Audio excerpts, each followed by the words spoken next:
The views and opinions expressed on Speaking My Mind are solely those of the host and are intended for commentary and discussion purposes. This content is not presented as fact, but as personal perspective. This commentary is protected by the First Amendment.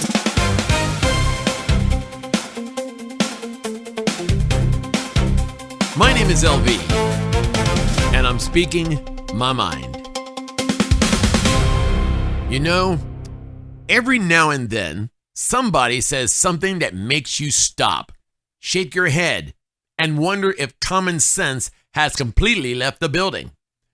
Recently, a fighter stepped into the spotlight after a victory, thanked Jesus Christ for his success, and then almost immediately shifted gears into controversy by repeating an old conspiracy theory aimed at former First Lady Michelle Obama. Now, let's talk about that. There is absolutely nothing wrong with thanking God. Athletes have done it for generations. Musicians have done it. Politicians have done it. Ordinary people like you and me do it every day.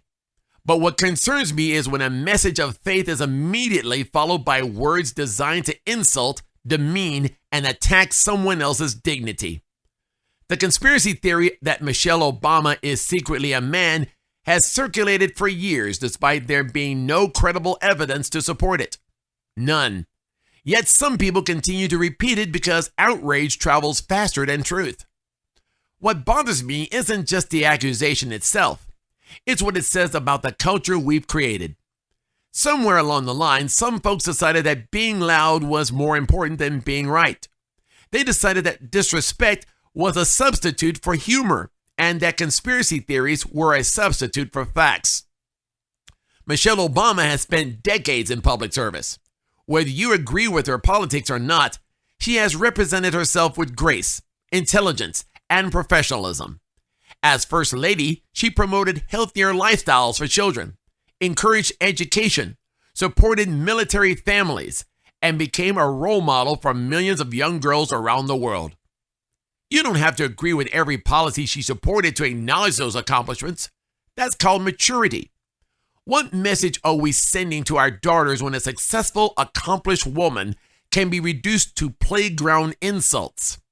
What message are we sending to our sons when public discourse becomes a contest of who can say the most outrageous thing? We should be teaching young people that disagreement is fine. Debate is healthy. Criticism is part of democracy. But personal attacks based on rumors and conspiracy theories are something entirely different. And let's be honest about something else. The Obamas have spent years under a microscope, unlike anything most Americans will ever experience. Every speech analyzed, every decision debated, every appearance scrutinized. Yet despite all of that attention, they have largely maintained a reputation free from the kind of personal scandals that often dominate political headlines. Again, you don't have to agree with their policies to recognize that. Respect should not be conditional. If we expect people to respect our leaders, our families, and our beliefs, then we should be willing to extend that same respect to others. One of the biggest problems in America today isn't simply political division. It's the loss of basic human decency. We've become so invested in teams, tribes, and partisan identities that some people think insulting another person is a sign of loyalty. It isn't. It's a sign that we've forgotten how to disagree without dehumanizing each other. Michelle Obama is someone's wife. She's someone's mother. She's someone's friend. More importantly, she's a human being deserving the same dignity that every person deserves. That doesn't mean she's beyond criticism. No public figure is. But criticism should be based on facts, actions, and ideas, not conspiracy theories and personal insults. Here's the lesson. Before we repeat a rumor, ask whether it's true. Before we share a conspiracy theory, ask whether there's evidence. Before we attack someone's character, ask whether we're contributing anything useful to the conversation.